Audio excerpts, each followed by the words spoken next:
अब नवयुग की गंगोत्री से बही ज्ञान की धारा है। हम युग का निर्माण करेंगे, यह संकल्प हमारा है। हम बदलेंगे, युग बदलेगा, यही हमारा नारा है। सद्विचार घर घर पहुँचाएं, यह कर्तव्य हमारा है।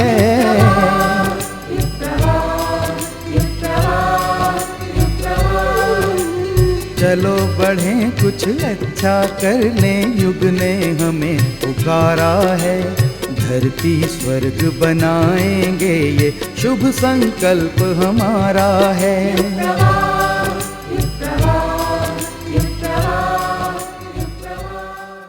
आइए पूज्यवर के अमृत वचनों को सुनते हैं अमृत वाणी में। भारतवर्ष में अगले दिनों बड़ी बड़ी क्रांतियाँ खड़ी होंगी और उनका किसी को नेतृत्व करना चाहिए। राजनीतिक क्रांति में प्रजातंत्र का ढांचा तो यही रहेगा, पर व्यक्ति ऐसे आएंगे जिनके के बारे में आपको शिकायत न करनी पड़ेगी। आपको ये नहीं कहना पड़ेगा कि अगर गांधी जी रहे होते तो हिंदुस्तान का ये हाल क्यों होता। आपको ये नहीं कहना पड़ेगा कि जवाहरलाल हिंदुस्तान में रहे होते तो ये हालत क्यों होती। आपको ये नहीं कहना पड़ेगा। आपको सरदार पटेल होते तो आज हमारे देश की हालत क्यों होती, ये नहीं कहना पड़ेगा। ये राजनीतिक भी ढांचा हमारा ऐसा बनेगा, ऐसा सुंदर बनेगा कि जिसको देख करके दुनिया ये कहे कि ऐसा ढांचा तो कहीं भी नहीं है, कि किसी भी देश में नहीं है। और क्या करना है, सारी की सारी कमज़ोरी हमारी सामाजिक है। हम 2000 वर्ष तक गुलाम रहे। इस 2000 वर्ष गुलाम होने की वजह से इसलिए नहीं रहे कि हमारे पास सिपाही कम थे या सेना कम थी या हमारे पास लड़ने वाले कम थे या हमारे देश के ऊपर हमला करने वालों की तादाद ज़्यादा थी। नहीं, ये बात है नहीं थी। केवल एक ही बात थी कि हमारा सामाजिक ढांचा इतना कमज़ोर था कि उसकी वजह से हम ज़्यादा होते हुए भी कमाने वालों से भी के बीते निकले और 2000 वर्ष तक गुलाम रहे। 2000 वर्ष तक कोई मुल्क गुलाम नहीं रहा है। जापान गुलाम हुआ, इटली गुलाम हुआ, जर्मनी गुलाम हुआ, कई को पिछले विश्व युद्धों में गुलाम होना पड़ा है, पर इतने लंबे समय तक 2000 वर्ष तक कौन गुलाम रहा है, कोई नहीं रहा है। तो क्या कारण था इसका? एक कारण था कि हमारी सामाजिक परिस्थितियाँ बड़ी कमज़ोर थी। सामाजिकता की दृष्टि से हम बड़े छिन्न भिन्न थे, अस्तव्यस्त थे। सामाजिक क्रांति होगी, 100% सामाजिक क्रांति होगी। आप विश्वास रखिए, आप यकीन मानिए कि जिन कमज़ोरियों की वजह से हिंदुस्तान दुर्बल हुआ था, वो सारी की सारी कमज़ोरियाँ दूर होकर के रहेंगी। हमारे यहाँ स्त्रियों को घूंघटों में, पर्दों में बंद करके रखा जाता है, तो 70 करोड़ में से 35 करोड़ रह गए। 35 करोड़ तो ऐसे हैं जो एक तरीके से डिब्बे में चिड़िया जिस तरह बैठी रहती है, बकरी बाड़े में बंद बनी रहती है, ऐसी स्थिति है। ये क्रांति बदल जाएगी। स्त्रियाँ पुरुषों के कंधे से कंधा मिला के काम करेंगी और देश को उठाने में पूरा योगदान देंगी। ये क्रांति होगी हमारी सामाजिक क्रांति। और छुआछूत, ये वंश की वजह से बड़े आदमी होते हैं, नहीं, वंश की वजह से बड़े आदमी नहीं होंगे। ये क्रांति होगी। और वेश की वजह से महात्मा बनेंगे, नहीं, वेश की वजह से महात्मा नहीं बनेंगे, इसकी भी एक क्रांति होगी। भिक्षा जो है व्यवसाय रहेगा। जैसे लोगों ने 60 करोड़ आदमियों ने व्यवसाय बना लिया है अपना, और रंगीन कपड़े पहन लेते हैं, क्या कह लेते हैं, कोई न कोई पाखंड खड़ा कर लेते हैं और लोगों को ठगते रहते हैं, अपना पेट भरते रहते हैं। ये स्थितियाँ रहेंगी नहीं, इसमें क्रांति होगी। हमारी जात वंश परंपरा में समानता आएगी। हमारी स्त्री और पुरुषों के बीच में समानता आएगी। हमारे देश में संत तो होंगे, पर कोई यह आवश्यक नहीं है कि वो पेशेवर हों, भिक्षा व्यवसाय करें तभी हो। जैसे आप में से भी संत हो सकते हैं, आप में से भी महात्मा हो सकते हैं। और कौन सी क्रांतियाँ होंगी? समाचार पत्रों में क्रांति होगी, फिल्मों में क्रांति होगी, साहित्य में क्रांति होगी, शिक्षा में क्रांति होगी, और मजदूरी में भी क्रांति होगी, बेरोजगारी में भी क्रांति होगी। आज तो बड़े बड़े मिल और बड़े बड़े उद्योग सारे का सारा पैसा अपनी जेब में रखे हुए हैं और लाखों आदमी, करोड़ों आदमी बीमार पड़ रहे हैं। शिक्षा की भी, उसकी भी, उद्योग धंधों की भी ऐसी क्रांति होगी कि बड़े शहर कस्बों में बदल जाएंगे और गांव कस्बों में बदल जाएंगे, बीच की इकाई कस्बों के रूप में होगी। ये बातें हो जाएंगी, बिल्कुल हो जाएंगी, आप यकीन रखिए। मैं कहता तो हूँ आपसे, जो बहकाता हूँ आपको, नहीं बहकाता नहीं, जो मुझे प्रत्यक्ष आंख से दिखाई पड़ रहा है, केवल उसी का जिक्र कर रहा हूँ आपसे, और कोई बात नहीं कह रहा हूँ।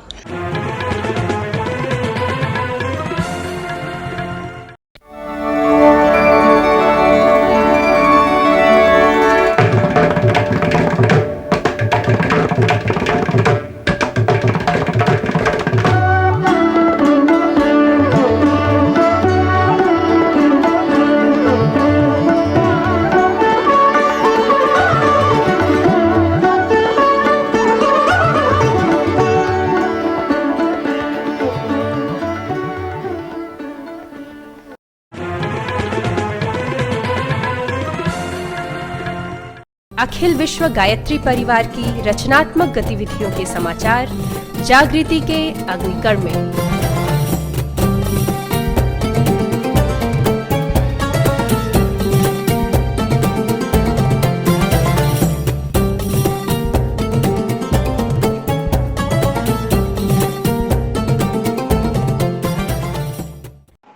भगवान भोले शंकर और जगत जननी मां पार्वती के विवाहोत्सव यानी महाशिवरात्रि के दिन शांति कुंज और देव संस्कृति विश्वविद्यालय की छटा अद्भुत, अवर्णनीय और अलौकिक रही।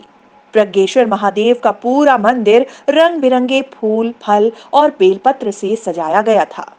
मंदिर के सभी द्वार पर अनुपम सौंदर्य बिखेरती रंगोलियां बनाई गई थीं। एक तरफ पीले परिधान में गायत्री परिवार के परिजन और कार्यकर्ता मध्यम स्वर में गूंजते शिव स्तोत्र का पाठ कर रहे थे, तो दूसरी तरफ विश्वविद्यालय के छात्र छात्राएं शिव और पार्वती का मंगल गान कर रहे थे। सूर्योदय की पहली किरण के साथ ही गायत्री परिवार के प्रमुख श्रद्धेय डॉक्टर प्रणव पांड्या और श्रद्धेया शैल दीदी के हाथों प्रज्ञेश्वर महादेव के महाअभिषेक की प्रक्रिया शुरू हुई। गंगाजल, दूध, दही, घी और मधु समेत कई प्रकार के नैवेद्य शिवलिंग पर अर्पित किए गए। इस दौरान आचार्यों की टीम वैदिक स्तोत्र का सस्वर पाठ करती रही। नमामि शमीशान निर्वाण रूपं विभुं व्यापकं ब्रह्म वेद स्वरूपं विभुं व्यापकं ब्रह्म वेद स्वरूपं निजं निर्गुणं निर्विकल्पं निरेहं चिदाकाशमाकाशवासं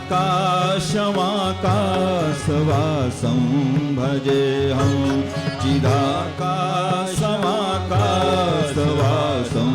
भजेऽहं। भगवान भोलेनाथ को लेकर मान्यता है कि वह उत्सव प्रिय हैं। वे शोक, अवसाद और अभाव में भी उत्सव मनाते हैं। भगवान भोलेनाथ उस समाज के अधिष्ठाता हैं जो अभाव में भी उत्सव मना सकता हो, इसीलिए उन्हें मृत्यु उत्सवी भी कहा जाता है। महाशिवरात्रि का उत्सव पूरे दिन चलता रहा। शाम को देव संस्कृति विश्वविद्यालय के ऑडिटोरियम में भजन संध्या का आयोजन हुआ। भजन संध्या की शुरुआत शांति कुंज की अधिष्ठात्री श्रद्धेया शैल दीदी, पद्मश्री कैलाश खेर और उत्तर प्रदेश के मुख्य सचिव श्री राजेंद्र कुमार तिवारी के हाथों दीप प्रज्वलन से हुई। दीप प्रज्वलन के बाद प्रति कुलपति डॉक्टर चिन्मय पांड्या ने उपस्थित जन समुदाय को संबोधित किया। गोधुली बेला की ढलान के साथ ही भजन संध्या में स्वर लहरियां आसमान छूने लगी। मध्यम रोशनी के साथ पद्मश्री कैलाश खेर के बम बम लहरी की गीत पर सभी झूमने को विवश हो गए। जय जयकार और आदि योगी की धुन पर तो शायद ही कोई हो जो अपने हाथों को ताली बजाने और पैरों को थिरकने से रोक पाया हो। श्री कैलाश जी ने कई भजन और सूफी गीत भी गाए और श्रोताओं की मुक्त कंठ से वाहवाही लूटी। हाथ जोड़ के बोली गवर जा, हाथ जोड़ के बोली गवर जा, तीनों लोग बसाए बस्ती में तीनों लोक बसाए बस्ती में। आपसे वीरानी मीठी, आपसे वीरानी। अजी राम भजो जी, राम भजो जी, राम भजो जी, राम भजो जी। शिव का वंदन किया करो, अजी शिव का वंदन किया करो जी। पगड़ बम बम बम बम बम बम बम बम बम लहरी, पगड़ बम बम बम बम बम बम बम बम लहरी, पगड़ बम बम बम बम बम बम बम लहरी, पगड़ बम बम बम बम बम लहरी। इस दौरान श्रद्धेया शैल दीदी ने पद्मश्री कैलाश खेर और यूपी सरकार के मुख्य सचिव श्री राजेंद्र कुमार तिवारी को देव संस्कृति विश्वविद्यालय का स्मृति चिन्ह प्रदान कर उन्हें सम्मानित किया।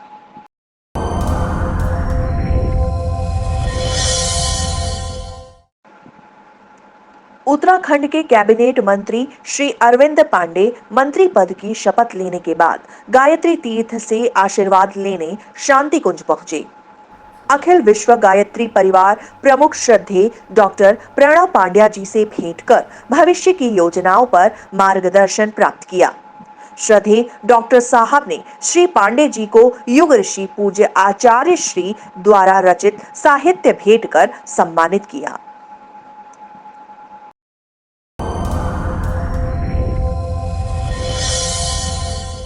महाकुंभ में शांति कुंज की कई सकारात्मक गतिविधियां भी जारी हैं। आरोग्य भारत की कल्पना हमेशा गायत्री परिवार की प्राथमिकता में रहा है। इस उद्देश्य और लक्ष्य के तहत महाकुंभ में शांति कुंज ने एम्स ऋषिकेश के नेत्र चिकित्सकों के सहयोग से गायत्री तीर्थ में नेत्र कुंभ का आयोजन किया, जहां विभिन्न स्थानों से आए लोगों की आंखों की जांच की गई और उन्हें आवश्यकता के मुताबिक दवाएं और चश्मे निःशुल्क दिए गए। इस अवसर पर शांति कुंज के व्यवस्थापक श्री महेंद्र शर्मा और सक्षम के राष्ट्रीय अध्यक्ष आदि मौजूद रहे।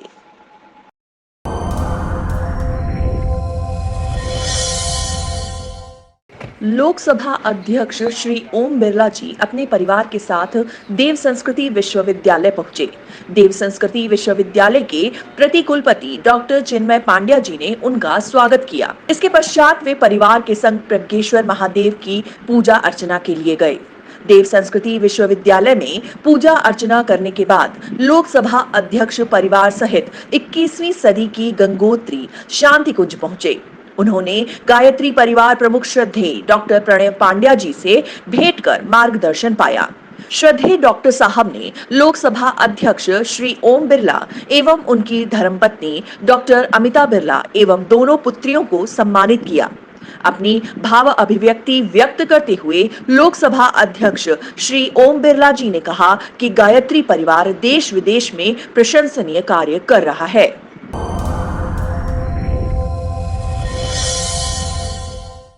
दिल्ली दिया ग्रुप अपनी स्थापना की 7वीं वर्षगांठ के अवसर पर अभ्युदय खंड का आयोजन किया।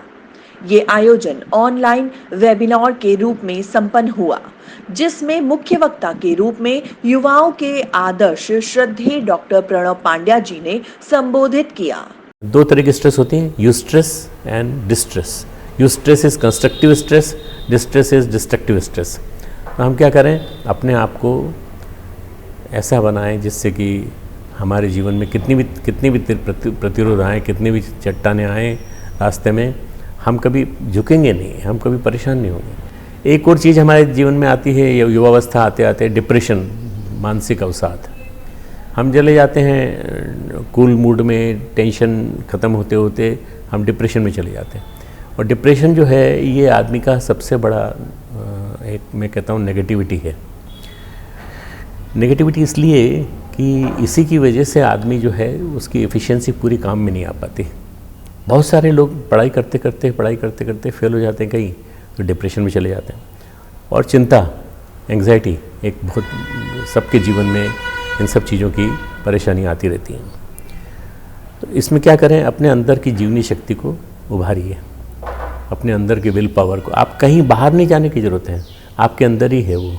और वो अपने अंदर का जो विल पावर है उसको जगाएंगे, प्राणायाम के माध्यम से रोज़ जीवनी शक्ति को उभारेंगे, तो देखेंगे कि आपके अंदर बहुत कुछ भरा पड़ा है।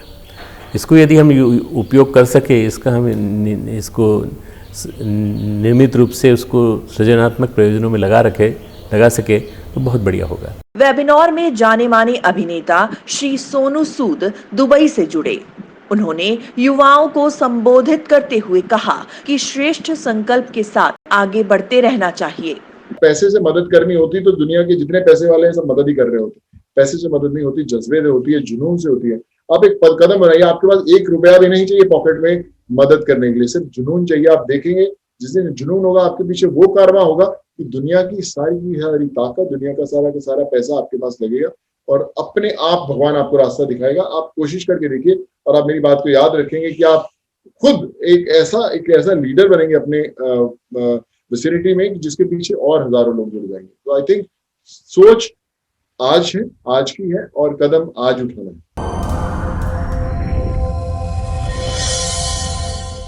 देवभूमि हरिद्वार में इन दिनों विश्व प्रसिद्ध महाकुंभ मेला चल रहा है। कुंभ भारतीयों के लिए एक धार्मिक संस्कार और सांस्कृतिक उत्सव का आयोजन भर ही नहीं है, बल्कि यह अपनी सांस्कृतिक विरासत को सहेजने, संवारने और विश्व को भारतीय मनीषियों के त्याग, तपस्या और बलिदान से परिचित कराने का अद्भुत अवसर भी है। लेकिन इस वर्ष कोरोना के बढ़ते संक्रमण की वजह से लाखों श्रद्धालु हरिद्वार महाकुंभ में नहीं आ पा रहे हैं। ऐसे लोगों की श्रद्धा भावना को पोषित करने के उद्देश्य से शांति कुंज ने एक वृहद अभियान आपके द्वार पहुंचा हरिद्वार चला रखा है, जिसके अंतर्गत 15 लाख घरों तक हरिद्वार का पवित्र गंगा जल पहुंचाने का कार्य गायत्री साधक कर रहे हैं। गुरु का काम करे अभिराम, सब मिलकर करे अभिराम। डॉक्टर पांड्या ने कहा कि चुनौतियां चाहे जितनी भी कठिन हो, भागीरथी प्रयास के आगे बौनी हो जाती है। डॉक्टर पांड्या ने अभियान से जुड़े लोगों को भागीरथ की संज्ञा दी। आपके द्वार पहुंचा हरिद्वार मुहिम को और प्रखर बनाने के लिए डॉक्टर चिन्मय पांड्या ने राजस्थान और मध्य प्रदेश के विभिन्न जिलों का दौरा भी किया और वहां के परिजनों का मार्गदर्शन किया। गुरु का काम करे अभिराम, सब मिलकर करे अभिराम।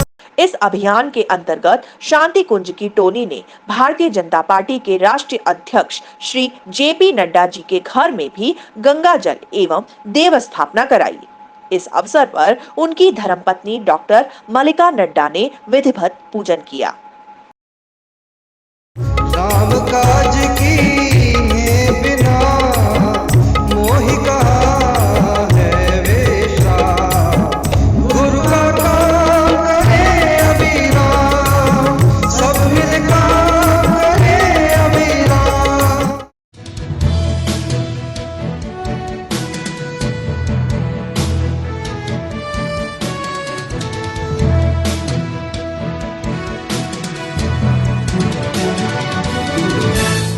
महापुरुषों के साथ बिताए गए अनमोल पलों की यादें सुरभित स्मृतियों में।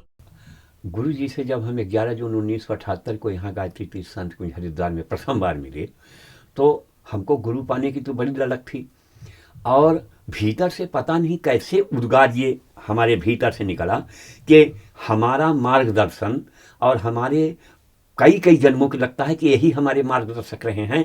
यह पता नहीं कैसे हमको किस ढंग से हम वहाँ से चले आए अपने मऊगंज से, ये भी हम खुद नहीं अनुभव कर पाए और आए। और गुरुजी ने भी यही कहा कि बेटा आ गए तू, खैर कोई बात नहीं, आ गया, थोड़ा लेट आया बढ़िया है।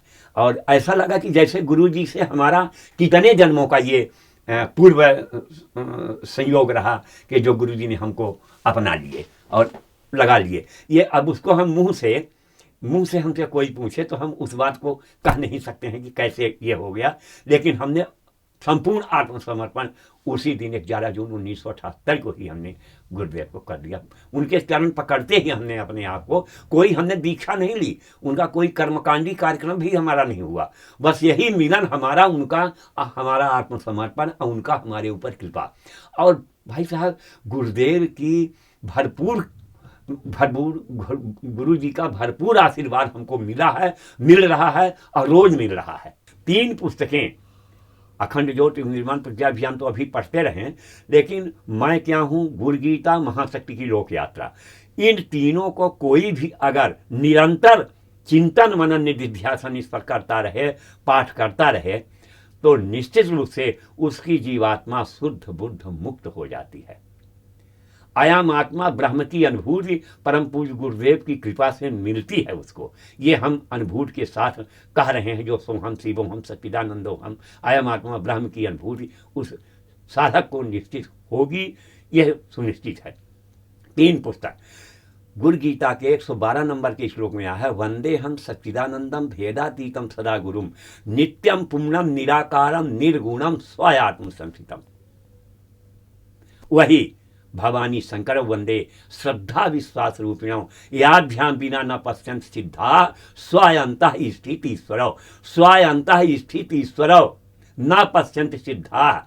बिना श्रद्धा रूपी भवानी माता भगवती देवी शर्मा और खुल करके हम बात करते हैं, और बिना शंकर रूपी भगवान शंकर भगवान परम पूज्य गुरुदेव युग ऋषि ब्रह्मर्षि वेदमूर्त पंडित श्री राम शर्मा आचार्य जी, इनकी कृपा के बिना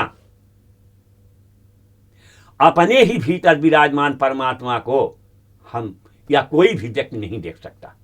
इन्हीं की कृपा से परम पूज्य गुरुदेव परम वंदनीय, यही श्रद्धा की प्रतिमूर्ति माता भगवती देवी और प्रज्ञा के प्रतिमूर्ति परम पूज्य गुरुदेव हम सबके मार्गदर्शक हैं। अब इससे बढ़ करके और क्या सौभाग्य हो सकता है।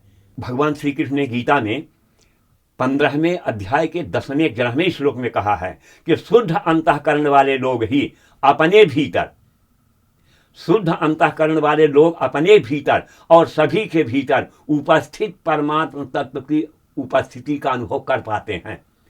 तो जब तक आदमी का हृदय शुद्ध नहीं होता, अनुभव से पहले तर्कों का कोई समाधान नहीं है, अनुभव के बाद तर्कों की कोई ज़रूरत नहीं है, और अनुभव के बाद तर्कों की कोई आवश्यकता नहीं रह जाती है। अनुभव के बाद तर्कों की कोई आवश्यकता नहीं रह जाती है, और अनुभव तब तक नहीं होता है जब तक आदमी का हृदय शुद्ध नहीं होता।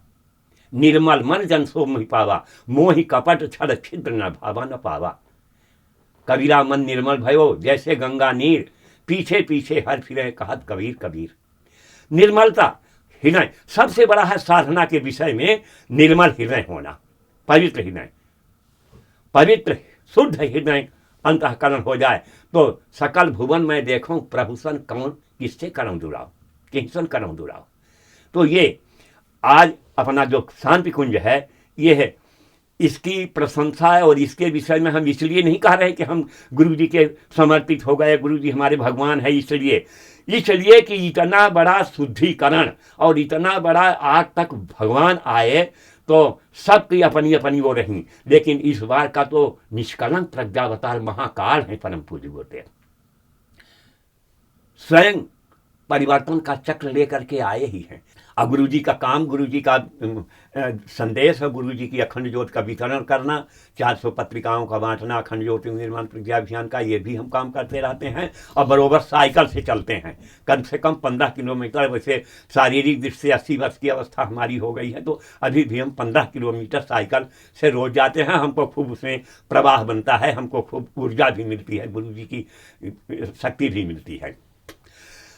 अब हम आपसे हमारा अनुभव आपने कहा, इसलिए त्रेता में जो भगवान राम के साथ निजी सचिव के रूप में, निजी सेवक के रूप में काम हनुमान जी ने किया था, कृष्ण के साथ में जो निजी सेवक के रूप में अर्जुन ने काम किया था, भगवान बुद्ध के निजी सेवक के और सचिव के रूप में जो आनंद ने काम किया था, और फिर इधर आप आ जाएं तो हम देखें शिवाजी ने समर्थ गुरु रामदास के सानिध्य संरक्षण में जो शिवाजी ने काम किया, और जो स्वामी रामकृष्ण परमहंस के रूप में स्वामी विवेकानंद जी ने काम किया, उससे 1000 लाख गुना शक्ति सामर्थ्य डॉक्टर साहब में, अपने पूजनीय डॉक्टर साहब, और डीवी में, और चिन्मय भाई साहब में उतनी अधिक शक्ति है कि दुनिया को बदलाव उनके हाथों में है।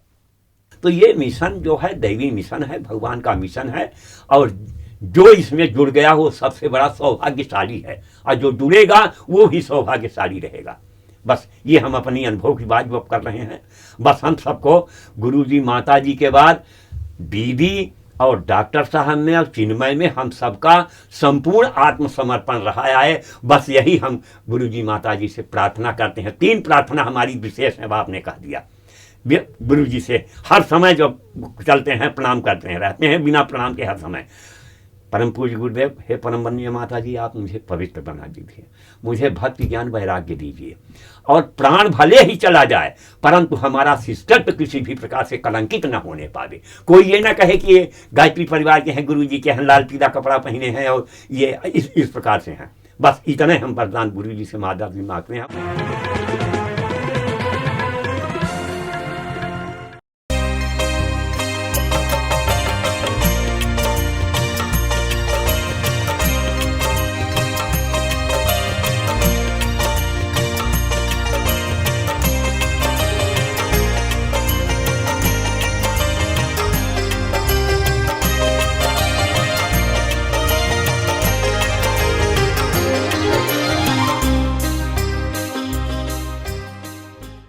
शांतिकुंज वीडियो YouTube चैनल के माध्यम से आज हम अखिल विश्व गायत्री परिवार के अपने समाचार पत्र प्रज्ञा अभियान पाक्षिक के संदर्भ में विस्तार से चर्चा करने जा रहे हैं। और इस संदर्भ में हमसे चर्चा करने के लिए हमारे साथ जुड़ रहे हैं आदरणीय श्री प्रमोद शर्मा जी। प्रमोद शर्मा जी विगत 3 दशकों से भी ज़्यादा पूज्य गुरुवर के सानिध्य को पाने के पश्चात शांतिकुंज हरिद्वार में जीवनदानी कार्यकर्ता के रूप में अपनी सेवाएं दे रहे हैं।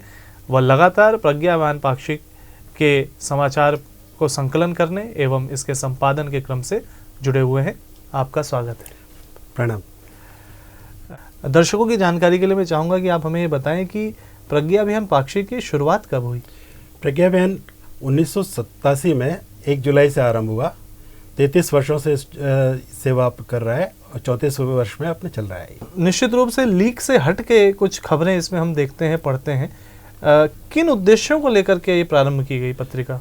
देखिए गोपाल, आपको बताऊं और सभी दर्शकों को भी बताना चाहूँगा कि समाज में समाचार पत्रों की कमी नहीं है। बहुत सारे समाचार पत्र हैं, लेकिन परम पूज्य गुरुदेव चाहते थे कि एक ऐसा समाचार पत्र प्रकाशित हो जो उनके जीवन को, उनके विचारों को सही दिशा दे सके। आप जानते हैं कि प्रज्ञा अभियान युग निर्माण योजना का एक अंग है और युग निर्माण के लक्ष्य को लेकर ही इसका प्रकाशन किया जाता है। समाज में सकारात्मक सोच बढ़े, लोगों के व्यवहार में परिवर्तन हो। परम पूज्य गुरुदेव कहते थे कि अच्छी बातें सुनना और अच्छी बातों को होते हुए देखना, उसको प्रभाव समाज के अंदर देखना ज़्यादा प्रभावशाली होता है। अपने मिशन की अन्य पत्रिकाएं भी हैं, लेकिन जो गुरुदेव कह रहे हैं और उस रास्ते पर समाज चल रहा है, हमारे आंदोलन इम्प्लीमेंट हो रहे हैं, यज्ञों का प्रभाव लोगों पर पड़ रहा है, गायत्री जब से लोगों की योग चेतना में बदलाव आ रहा है, उनके विचारों में सकारात्मकता आ रही है, ये सब चीज़ें, ये सारे संदेश पाठकों तक पहुँचें, इसके लिए ऐसे समाचार पत्र की आवश्यकता थी।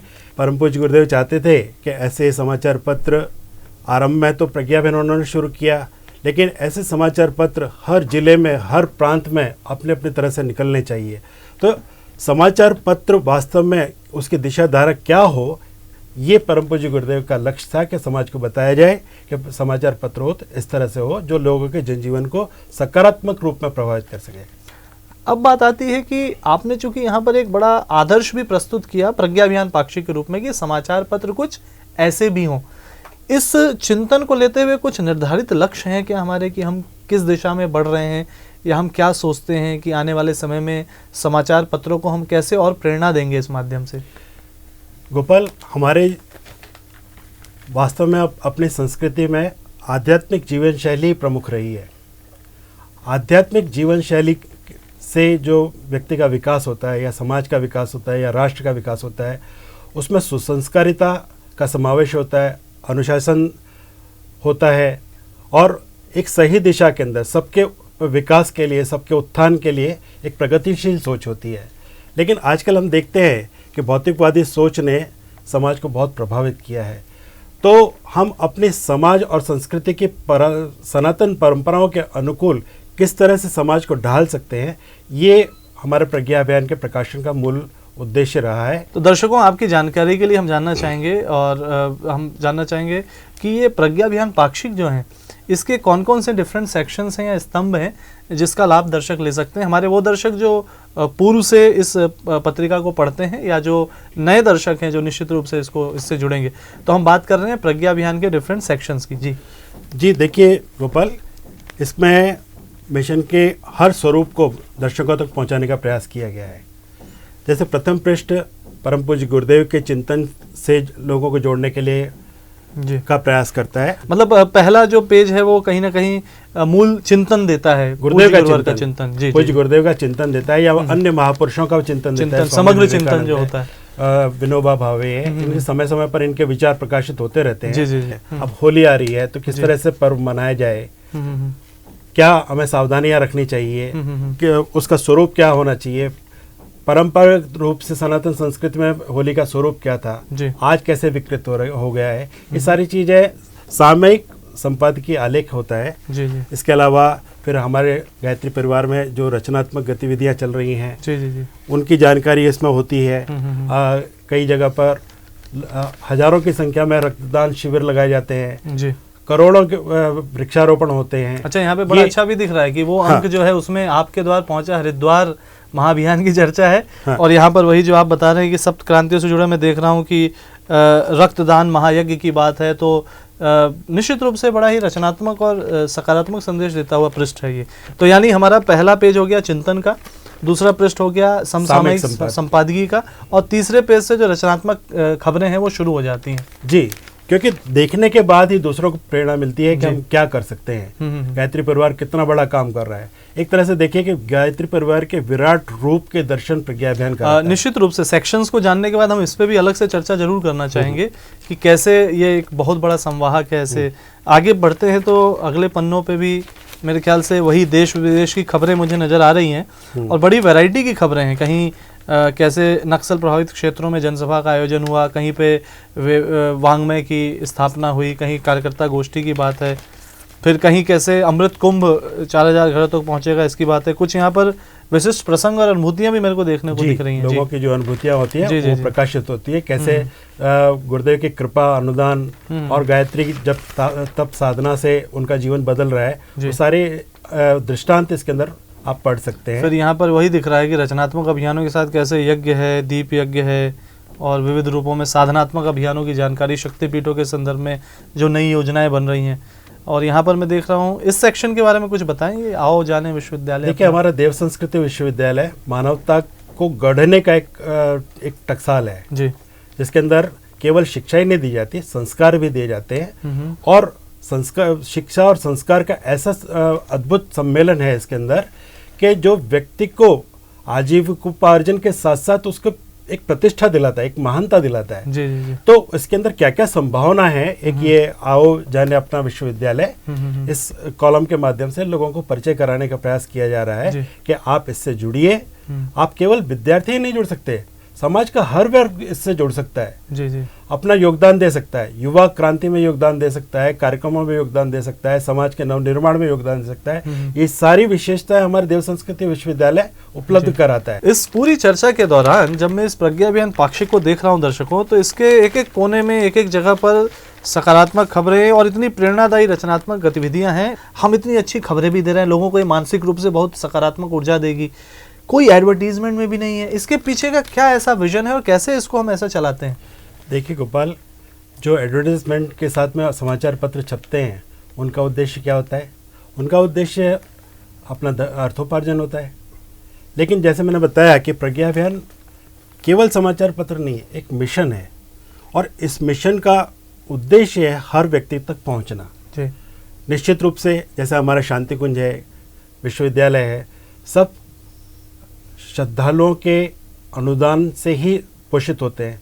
उसी तरह से प्रज्ञा अभियान भी श्रद्धालुओं के अनुदान से ही चलता है। जैसे आपने कहा कि वर्ष में 60 रुपये इसका चंदा है, 2.5 रुपये का एक अंक आ रहा है। जी जी जी। आज आप देखेंगे तो इसकी कीमत जो है प्रकाश प्रिंटिंग और कागज़ के सहित 5 रुपये है।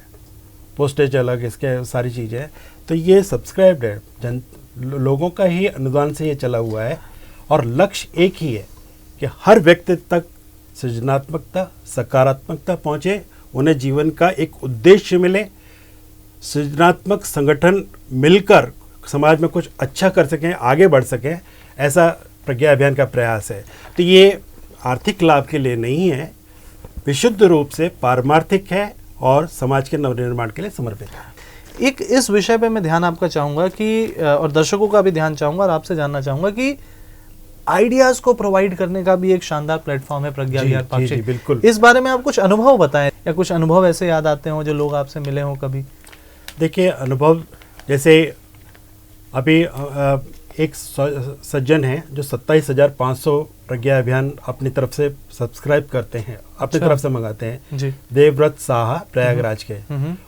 वो पूरे देश के अंदर जितने राज्य हैं, सब राज्यों में जो विकासशील गायत्री परिवार के परिजन हैं, जो ज्ञान यज्ञ करना चाहते हैं, घर घर जाना चाहते हैं, उन तक प्रज्ञा अभियान अपनी तरफ से पहुंचाते हैं। और हमने देखा कि पूर्वोत्तर भारत के अंदर मेघालय में, मणिपुर में, जहाँ जहाँ ये प्रज्ञा अभियान पहुँचा और ये 25-25 घरों के अंदर उन्होंने वितरित करने का जो कार्यक्रम शुरू किया, तो उनका जो प्रतिक्रिया आई, वो कह रहे कि लोग हमें साथ देते नहीं थे। हम गायत्री की बात करते थे, यज्ञ की बात करते थे, उन्हें जाके कन्विंस करते थे, लेकिन नहीं हो पाते थे। लेकिन जब प्रज्ञा अभियान उन्होंने पढ़ा और देखा कि गायत्री परिवार इतना बड़ा काम कर रहा है, तो वो बताते हैं कि 1-1.5 महीने के अंदर पूरी की पूरी एक शाखा खड़ी हो गई हमारी, प्रज्ञा अभियान के प्रभाव से एक शाखा खड़ी हो गई। और मेरे ख्याल से यहाँ पे आपकी बात को आगे बढ़ाएंगे। एक बात तो स्पष्ट है साथियों कि गायत्री परिवार का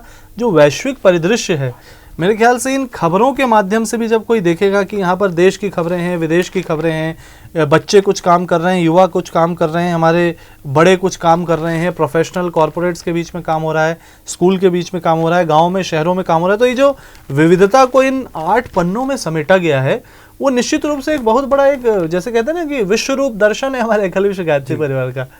देखिए, गायत्री परिवार के बारे में एक और स्पष्टता प्रज्ञा अभियान देता है कि आम मान्यता ये है कि गायत्री परिवार एक धार्मिक संगठन है, यज्ञ करता है, गायत्री की उपासना करने के लिए प्रेरित करता है। तो जैसे और धार्मिक संगठन काम करते हैं, उसी तरह से गायत्री परिवार को मान लिया जाता है।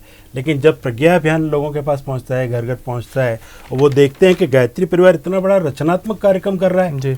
और इतने बड़े उद्देश्य के लिए कार्यक्रम कर रहा है।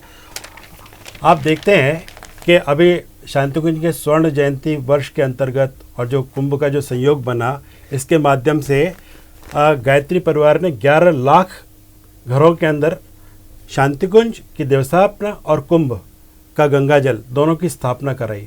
तो एक बहुत बड़ी सामाजिक क्रांति हुई और ये आने वाले दिनों में पूरे वर्ष चलेगी और 25 लाख तक ये स्थापनाएं करने का एक उत्साह उमड़ा है।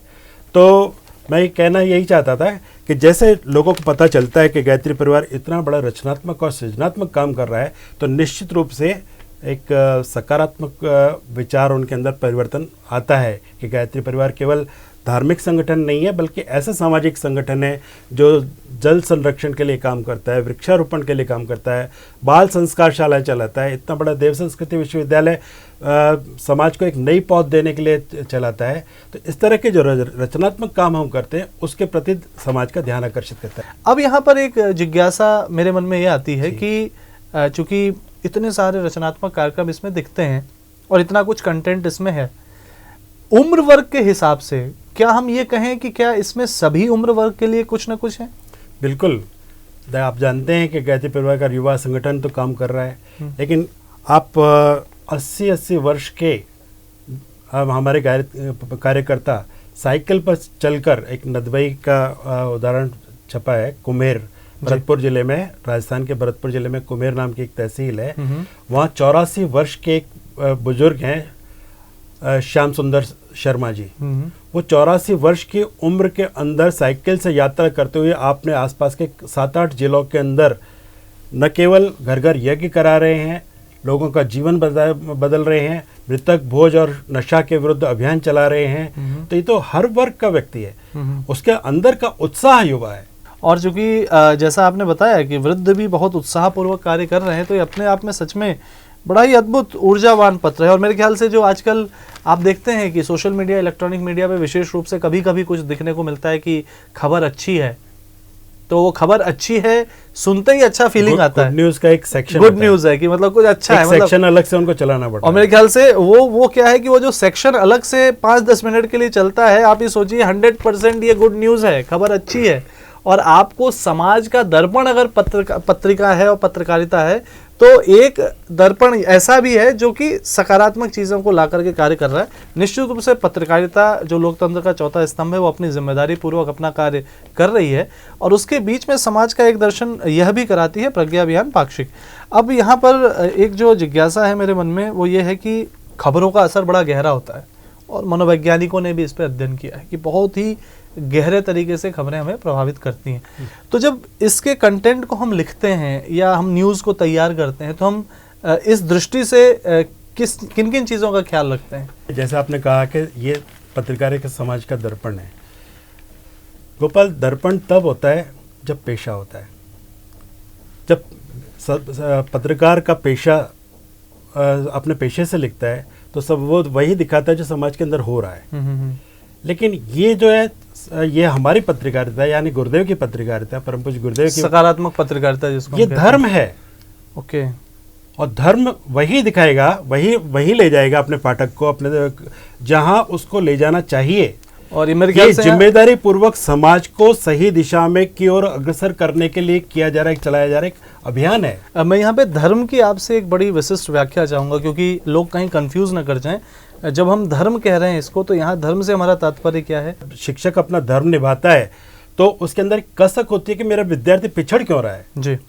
और जब शिक्षक अपना पेशे में होता है तो वो कहता है कि मुझे अपना चैप्टर पूरा करके पढ़ा के चले जाना है, विद्यार्थी से मेरा कोई मतलब नहीं। ये डिफरेंस है।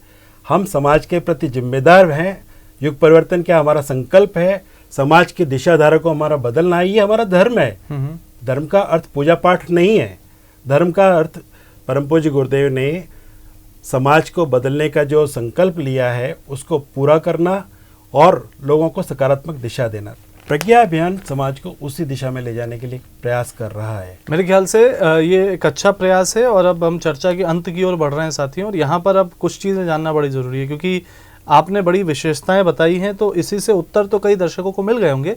लेकिन अगर फिर भी मैं आपसे पूछूं कि क्यों पढ़ें और क्यों जुड़ें? पढ़ें और जुड़ें, ये तो परम पूज्य गुरुदेव ने स्पष्ट किया है।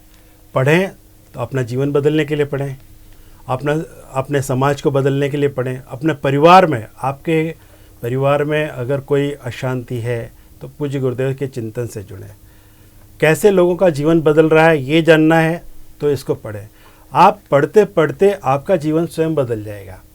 मिशन की अपने अन्य पत्रिकाएं भी हैं, अखंड ज्योति, युग निर्माण योजना।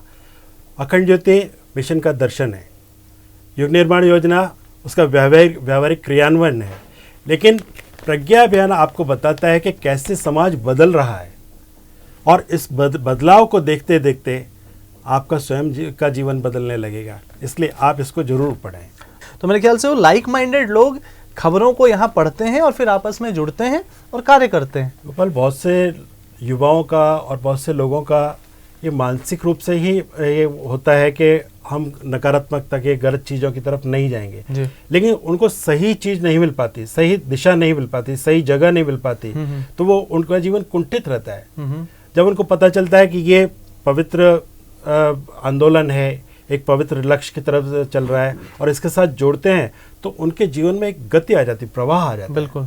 और वो तेजी से उनका जीवन एक जैसे मुरझाई हुई कली है, वो खिलने लग जाती है। बिल्कुल बिल्कुल। तो ये एक अवसर मिलता है कि जब आप गायत्री परिवार से जुड़ेंगे और रचनात्मक कार्यक्रम से, देखिए जब आपका जीवन कुंठित होता है तो नशे की शरण में चले जाएंगे, कुंठित होगा तो गलत परंपराओं में चले जाएंगे। जिसके पास धन है, अगर वो उसको सही रास्ता नहीं मिला तो व्यसनों में जाएगा, धन जो है गलत कामों में जाएगा। और आप सही चीज़ से जुड़ गए तो आपका वही धन, वही समय, वही श्रम पुण्यदायी हो जाएगा, सही लोगों का भी उपकार करेगा और आपके जीवन में ऐसा आनंद आएगा आप जिसकी कल्पना नहीं आप कर सकते। तो सही चीज़ से जोड़ने, समाज को सही दिशा देने के लिए प्रज्ञा अभियान बहुत महत्वपूर्ण काम कर रहा है। तो निश्चित ही यहाँ से एक बात जो समझ में आती है कि अगर दुनिया में कुछ ऐसे लोग हैं जिन्हें लगता है अरे कुछ नहीं हो रहा है, कुछ नहीं हो सकता है, समस्याएं ही समस्याएं हैं चारों ओर, तो साथियों प्रज्ञा अभियान पाक्षिक देखिए समाधान भी है। समाधान को लेकर के लोग कार्य कर रहे हैं और बहुत कुछ हो रहा है, और ऐसी प्रेरणा और उत्साह लेके आप भी बहुत कुछ कर सकते हैं, क्योंकि नकारात्मक चीज़ों के चारों तरफ अगर आप घूमेंगे ना तो आपकी अपनी साइकोलॉजी आपको कुछ वैसा ही बनाती है। और 21वीं सदी उज्जवल भविष्य है, इसका संदेश ये दे रहा है प्रज्ञा अभियान पाक्षिक। यहाँ पर मैं ये जानना चाहूँगा, क्योंकि इतनी सकारात्मक खबरें यहाँ पर इस समाचार पत्र में है प्रज्ञा अभियान पाक्षिक में, यदि हमारे कोई भी सदस्य अपनी खबर कोई भी अच्छे कार्यक्रम की, रचनात्मक कार्यक्रम की इसमें भेजना चाहें तो उसकी क्या प्रक्रिया है, कहाँ भेज सकते हैं और कैसे भेज सकते हैं? देखिए, प्रज्ञा अभियान के छोटे से कलवर्क में हम वही समाचार अधिकतर प्रकाशित करते हैं जो एक स्टोरी के रूप में हो, लोगों को प्रेरित कर सके। जी, हम समाचार तो जैसे कोई कार्यक्रम हुआ या कोई उस तरह के सूचनात्मक समाचार तो लोकल अखबार में ही छपते हैं जी, जैसे वही लोकल लोगों को प्रेरणा देने के लिए होते हैं। हम उन समाचारों को ज़्यादा महत्व देते हैं जो प्रज्ञा अभियान के लाखों दर्शक जो हैं, पाठक हैं, उनको प्रभावित कर सके, सबके जीवन को बदलने की प्रेरणा दे सके। यदि आपके पास कोई प्रभावशाली ऐसे समाचार हैं जो औरों को भी प्रेरणा दे सकते हैं तो उन्हें आप news@awgp.org पर छोटे से राइटअप फैक्ट के साथ, कुछ फोटोग्राफ्स के साथ भेज सकते हैं। उन्हें प्रज्ञा अभियान में शामिल करने का प्रयास किया जाएगा। और साथ ही साथ दर्शकों, आप यहाँ पर प्रज्ञा अभियान के लिए जो न्यूज़ भेजते हैं उसके साथ ही साथ हमारी वीडियो मैगज़ीन भी है जिसका नाम है युग प्रवाह। तो इस मासिक वीडियो मैगज़ीन के लिए भी यदि आप चाहें तो अगर कोई भी खबर आपके आसपास सकारात्मक है, कोई भी कार्यक्रम चल रहा है, तो उसके शॉर्ट वीडियो बना के और उसकी छोटी सी डिस्क्रिप्शन आप emd@awgp.org पर भी भेज सकते हैं। तो निश्चित ही पत्रिका के माध्यम से प्रयास उसका ये रहेगा कि वो प्रज्ञा अभियान के माध्यम से जन जन तक जाए, तो दूसरी ओर वीडियो मैगजीन युग प्रवाह के माध्यम से आप इसे शांतिकुंज वीडियो यूट्यूब चैनल पर भी देख सकते हैं। दर्शकों ने चूंकि इस पूरी चर्चा को ध्यान से सुना है और वो निश्चित ही प्रज्ञा अभियान पाक्षिक को स्वयं लेने को भी प्रोत्साहित होंगे और नए लोगों तक ज़्यादा से ज़्यादा मात्रा में इसको पहुंचाने का संकल्प भी सबके मन में उभर रहा होगा। तो अब यहाँ पर मैं आपसे जानना चाहूँगा, जो प्रश्न बड़ा सामयिक और महत्वपूर्ण है कि कैसे सब्सक्राइब करें प्रज्ञा अभियान पाक्षिक को, और इसके साथ जुड़े जो सदस्यता अभियान जिसकी आप चर्चा कर रहे हैं कि ज़्यादा से ज़्यादा लोगों तक ये पहुँचे, तो इन दोनों विषयों पर कृपया हमारे दर्शकों को अवगत कराएं आप। प्रज्ञा अभियान सब्सक्राइब करने के लिए शांतिकुंज के कुछ अकाउंट नंबर डिस्प्ले किए जा रहे हैं स्क्रीन पर। उनमें से किसी में भी ऑनलाइन आप पैसे जमा कराने के बाद उसकी रिसीप्ट और अपना पता pragyaabhiyan@awgp.in पर आप भेज दीजिए, आपकी सदस्यता शुरू हो जाएगी। यदि आप निःशुल्क प्रज्ञा अभियान ऑनलाइन प्राप्त करना चाहते हैं तो अपना ईमेल आईडी news@awgp.org पर भेजिए, आपको निःशुल्क उपलब्ध करा दिया जाएगा। प्रज्ञा अभियान क्या है? प्रज्ञा अभियान सकारात्मक सोच तो देता ही है, लेकिन आप जानना चाहेंगे कि इतना बड़ा विराट मिशन कैसे खड़ा हुआ, तो इसके दो ही सूत्र हैं। एक तो परम पूज्य गुरुदेव के क्रांतिकारी विचार, और दूसरा गायत्री परिवार के अंदर की जो आत्मीयता है, प्रेम है, वो जन जन तक पहुंचाया है। तो इस प्यार और आत्मीयता को पहुंचाने के लिए हमको जन जन तक पहुंचना ही होगा। तो आप स्वयं इस काम को कर सकते हैं, गायत्री परिवार के हर शाखा कर सकती है, हर प्रज्ञा मंडल कर सकता है। तो और ये सतत संपर्क का अवसर प्रज्ञा अभियान आपको देगा। हर 15 दिन में प्रज्ञा अभियान आप तक पहुंचेगा, तो आप उनके घर जाएंगे, उनसे बातचीत करेंगे। देखिए, आत्मीयता का विस्तार मतलब ये है कि आप किसी के यहाँ जाएं और उसके अंतर की वेदना को सुने और गुरुदेव प्रणीत उनको समाधान आप प्रदान करें। जो गुरुदेव ने अपने साहित्य के अंदर दिए वो आप उनको समाधान दीजिए। वर्ष में 24 बार आप किसी के घर जाएंगे, उनसे बातचीत करेंगे, उनके दुख दर्द को बांटेंगे, तो निश्चित रूप से उसका जो आनंद है आपको हृदय से लबालब कर देगा। और हम जो सोचते रहते हैं कि केवल बदलाव होना चाहिए, इस बदलाव के स्वयं हम माध्यम बने और जन जन को प्रेरित करें। आज कौन सा ऐसा पाक्षिक है जो आपको 3 रुपए मात्र की एक प्रति मिलती है और 60 रुपए वर्ष? अनमोल है ये अनमोल खजाना है, और इस अनमोल खजाने की कीमत रुपयों में तो बिल्कुल नहीं आकी जा सकती, लेकिन इस तथ्य को हाईलाइट इसलिए किया जा रहा है कि कहीं ना कहीं इससे ज़्यादा की और इससे 10 गुना 20 गुना की कॉफ़ी और चाय इंसान अपने दैनिक जीवन और मासिक जीवन में पी लेता है। ब्रांडेड चीज़ों के पीछे जाता है तो शरीर में बाह्य रूप से तो काफ़ी चीज़ें हैं जिसकी कीमत बहुत है, लेकिन ये विचारों की कीमत और इसके अंदर ऊर्जा और उत्साह की कीमत ये अनमोल है। तो आप इसको भी जानें और इसको जन जन तक फैलाएं। और मैं अंत में यही कहूँगा, निश्चित ही हमारी प्रज्ञा अभियान पाक्षिक के संदर्भ में जो ये चर्चा रही है बड़ी ही प्रभावी रही है और दर्शकों को एक नई प्रेरणा देगी। और इसके जो विभिन्न जो उद्देश्य हैं, लक्ष्य हैं, इसके विभिन्न सेक्शंस हैं, कैसे इसमें न्यूज़ भेजें, कैसे सदस्यता ग्रहण करें, इस संदर्भ में आपने हमें जानकारी दी, इसके लिए आपका बहुत बहुत धन्यवाद। बहुत बहुत धन्यवाद। प्रज्ञा अभियान पाक्षिक पर आज की हमारी चर्चा यहीं पर संपन्न होती है, लेकिन अब कार्य करने का दौर आपका नए संकल्पों के साथ शुरू होता है। फिर मिलेंगे एक नए विषय के साथ, नई चर्चा के साथ शांति कुंज वीडियो यूट्यूब चैनल पर। तब तक के लिए आप सभी को बहुत बहुत धन्यवाद। नमस्कार।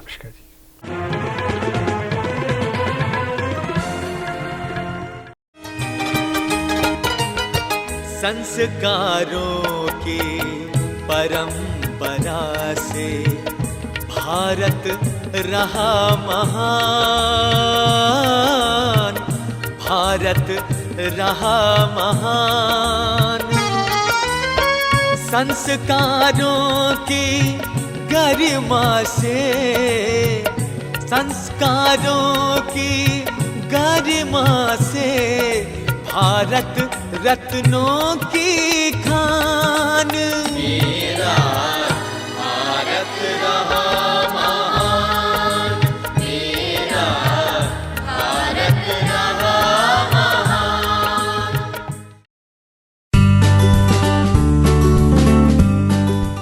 नमस्कार। देव संस्कृति विश्वविद्यालय के वैज्ञानिक अध्यात्मवाद विभाग में आपका स्वागत है। मैं डॉक्टर पीयूष त्रिवेदी, विभागाध्यक्ष। वैज्ञानिक अध्यात्मवाद विभाग में क्या कार्य हो रहा है और आप इस विभाग से कैसे जुड़ सकते हैं, इसकी हम संक्षेप में चर्चा करेंगे। वैज्ञानिक अध्यात्मवाद, अध्यात्म का वैज्ञानिक प्रतिपादन। एक तो है अवैज्ञानिक अध्यात्म, जिसका कोई वैज्ञानिक आधार नहीं है, और दूसरा है जो विज्ञान द्वारा सम्मत है, मॉडर्न साइंस के द्वारा, चाहे वो फिजिक्स के द्वारा सम्मत हो, चाहे मॉडर्न साइकोलॉजी के द्वारा सम्मत हो, या केमिस्ट्री, बायोलॉजी या किसी अन्य विधा के द्वारा सहमत हो, वो है वैज्ञानिक अध्यात्मवाद। आज पूरा विश्व वैज्ञानिक अध्यात्मवाद को ही प्रीफर कर रहा है, क्योंकि उसी के माध्यम से अध्यात्म का सही स्वरूप लोगों के बीच पहुंच रहा है। और इसकी जो शुरुआत हम कह सकते हैं, जिसका मुख्य केंद्र है शांतिकुंज हरिद्वार और पंडित श्री राम शर्मा आचार्य जी का साहित्य।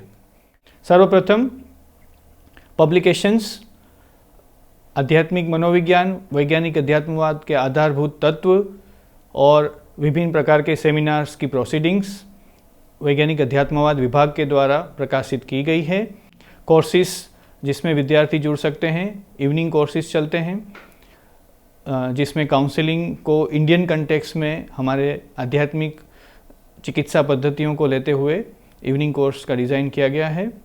जेनरिक इलेक्टिव्स में वैज्ञानिक अध्यात्मवाद, पंडित श्री राम शर्मा आचार्य के साहित्य में समग्र स्वास्थ्य, इस तरह के विषयों के साथ जेनरिक इलेक्टिव के कोर्स भी ऑप्शनल के तौर पर विद्यार्थी ले सकते हैं।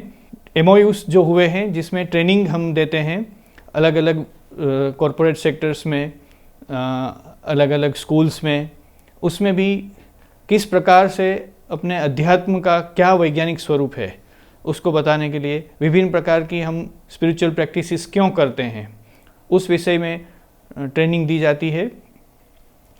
यहाँ पर एक यूनिक सर्विस प्रदान की जाती है, काउंसलिंग सर्विसेज, या जिसको कह सकते हैं स्पिरिचुअल काउंसलिंग, जिसके अंतर्गत हमारी जो प्राचीन विद्याएं हैं, मंत्र चिकित्सा, यज्ञ चिकित्सा, उसके द्वारा विभिन्न प्रकार के मानस रोगों का यहाँ पर सफलतापूर्वक इलाज किया गया है। उसके साथ साथ दिशा करके एक प्रोजेक्ट चलता है, divine initiative for student health and advancement, जिसमें स्टूडेंट्स के लिए जो भी गाइडेंस की उनको ज़रूरत हो, उनके जो क्वेश्चंस रहते हैं कि क्यों हम कुछ करें, कोई आध्यात्मिक क्रिया क्यों करनी चाहिए, क्या उसका महत्व है, उसके विषय में उनको गाइडेंस जो चाहिए वो दिया जाता है।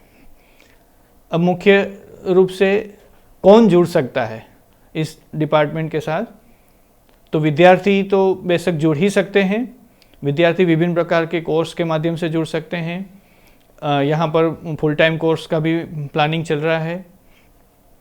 इसके अलावा वैज्ञानिक जो विभिन्न क्षेत्र के हैं, विशेष रूप से फिजिक्स, केमिस्ट्री, बायोलॉजी के जो एक्सपर्ट्स हैं, वो वैज्ञानिक अध्यात्मवाद शोधमाला के माध्यम से, उसके अलावा आपस में रिसर्च पेपर्स वगैरह, रिसर्च गाइडेंस के माध्यम से जुड़ सकते हैं। विभिन्न प्रकार के कॉरपोरेट ट्रेनिंग्स हम क्षेत्रों में गायत्री परिवार का विस्तार जो है, तो वहाँ पर अलग अलग कॉरपोरेट ट्रेनिंग्स का आयोजन हम कर सकते हैं। जैसे यहाँ पर हरिद्वार में विप्रो VIP की कॉरपोरेट ट्रेनिंग्स में हम वैज्ञानिक अध्यात्मवाद के अभिगम के साथ ट्रेनिंग्स का आयोजन किया है।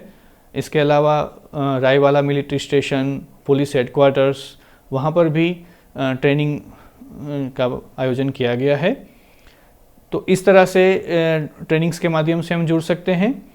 और विशेष रूप से जो हमारे यहाँ अलग अलग प्रकार के क्षेत्रों में कार्यक्रम होते हैं, जैसे 9 कुंडीय यज्ञ होता है, 24 कुंडीय यज्ञ होता है, तो अगर ये इस तरह के कार्यक्रम होने से पहले जो वैज्ञानिक अध्यात्मवाद विभाग में कुछ क्वेश्चनर्स हैं, कुछ टेस्ट हैं, अगर वो कर लिए जाएं और फिर वो कार्यक्रम ख़त्म होने के बाद, समाप्त होने के बाद फिर से उसी क्वेश्चनर्स का यूज़ किया जाए, तो एक डेटा मिल जाता है, वैज्ञानिक डेटा मिल जाता है, जिससे हमें पता चलता है कि जो भी हमने कार्यक्रम किया उसका क्या असर पड़ा, क्या मानसिक असर पड़ा, क्या सामाजिक असर पड़ा, उसको हम एक वैज्ञानिक तरीके से जांच कर सकते हैं।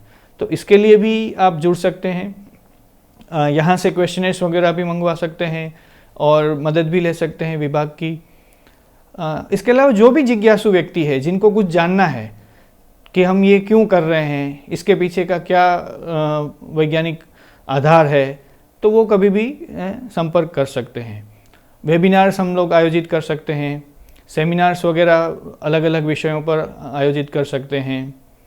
इसके अलावा स्कूल्स में हम लोग अलग अलग प्रकार की ट्रेनिंग का आयोजन कर सकते हैं। और यहाँ पर हमारे पास मल्टीमीडिया रूम है ट्रेनिंग के लिए, तो ग्रुप में आ सकते हैं। शांति कुंज जो आते हैं तो इसके साथ साथ यहाँ पर ग्रुप में आकर अगर हमें पहले से बता दें तो व्यवस्था कर सकते हैं। तो अलग अलग प्रकार की ट्रेनिंग की जा सकती है। इंटर्नशिप के माध्यम से जुड़ सकते हैं, जैसे जॉब करने से पहले अगर इंटर्नशिप यहाँ पर की जाए, या रिसर्च गाइडेंस के माध्यम से भी जुड़ सकते हैं।